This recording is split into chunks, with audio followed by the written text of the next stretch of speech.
যেই দলটা ছিল ট্রেবল জেতা যাদের পক্ষে সম্ভব ছিল, সেই দলটা সিজন শেষ করলো খালি হাতে। সেই ইন্টার মিলানের আরো একবার চ্যাম্পিয়ন্স লিগের ফাইনালে ওঠে, শিরোপাটা ছুঁয়ে দেখা হলো না। সেই 4 থেকে যে 0 হওয়া, সিরিয়াতে তারা দ্বিতীয় হয়েছে, লাস্ট ম্যাচ ডেতে আলটিমেটলি তারা সেই শিরোপা রেস থেকে ছিটকে পড়লো। সুপার কোপায় রানার্স আপ, চ্যাম্পিয়ন্স লিগের রানার্স আপ, কোপা ইতালিয়ায় সেমিফাইনাল থেকে বাদ পড়ে গেছে। তবে এই ইন্টার মিলানের মনে হয় একটা বড় ডিজাস্টার যেটা আসতে যাচ্ছিল, সেটার আলটিমেটলি গতকালকে পুরো আর কি মঞ্চায়নটা হলো। এই ছবিগুলোই কিন্তু সে কথা বলে।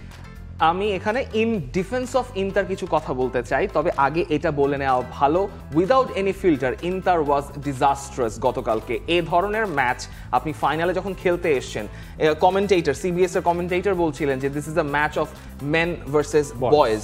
বয়েজরা মেনদেরকে ডমিনেট করলো, বাস্তনি, দিমার্কো, লাউতারো মার্তিনেজরা কোথাও লুকানোর জায়গা পেলেন না, খুঁজেই পায়নি। কালকে ইন্টারের কাউকে খুঁজে পাওয়া যায়নি, শুধুমাত্র এই এক সিমোনে ইনজাগি ছাড়া, যিনি সিমোনে ইনজাগি নিজের স্যুটটা খুলে যেভাবে নাচাচ্ছিলেন ডাগ আউটে বসে, এবং সেটা বিরক্তির সাথে বুঝাই যাচ্ছিল যে সিমোনে ইনজাগি মোটেও খুশি ছিলেন না, এবং তিনি স্যুটটা নিয়ে যেভাবে নাড়াচ্ছিলেন সেটা কারণে রেফারি থেকে হলুদ কার্ড দিয়েছেন একটা পর্যায়ে গিয়ে।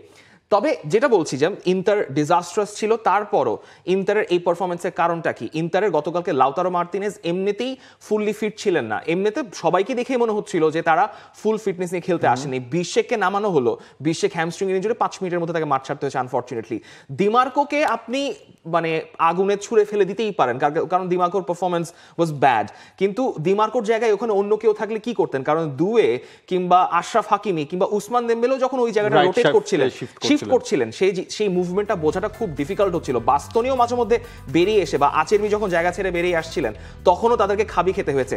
সেই জায়গাটাতে যখন দিমার্কো তার পজিশন ছেড়ে অফসাইড ট্র্যাপটা ভেঙে দিলেন, দুয়ের দুর্দান্ত মুভমেন্টের কারণে ওই গোলটা হয়েছে, এবং ভিতিনিয়া যখন পিক করলেন, এবং যখন দিমার্কো ওই ডিফ্লেকশনটা হলো, ওই ডিফ্লেকশনটা খুবই আনফরচুনেট। তবে আপনি বলতে পারেন যে দিমার্কো মার্কিংটা ঠিক ছিল না।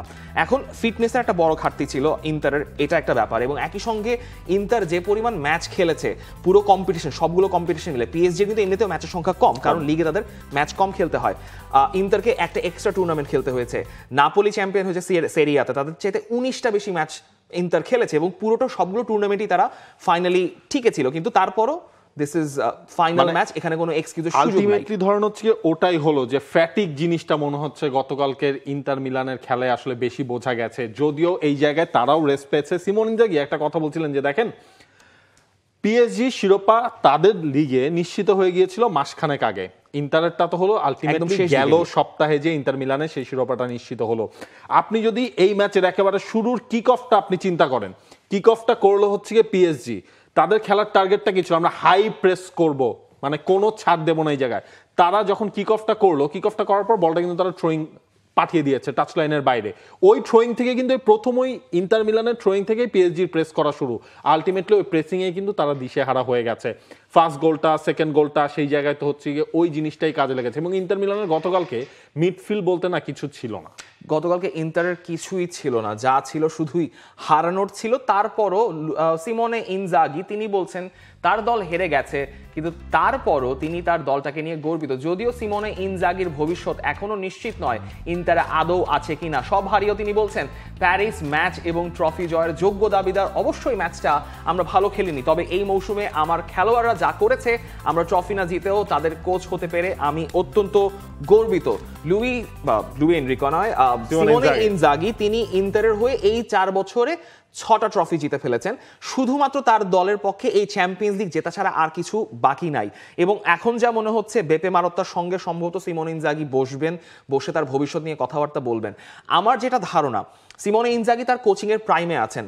তিনি যে এভাবে দলটাকে ইনস্টল করেছেন, এটা মোটামুটি পরবর্তী যে কোনো কোচের আন্ডারে চলা সম্ভব। এখন সিমোনে ইনজাগির যে ধরনের অফারটা আছে, 60 million to be precise, 2 season মিলে, তিনি 2 সিজন কোচিং করিয়ে আসলেও আসতে পারেন। তিনি চাইলে পরে আবার ইতালিতে ফেরত আসতে পারবেন, তার কোনো খুব একটা সমস্যা নেই। এই জায়গায় কি আপনার মনে হয় না যে দেখেন, আলটিমেটলি তো ফুটবলটা হচ্ছে কি এখন গতির খেলা হয়ে গেছে।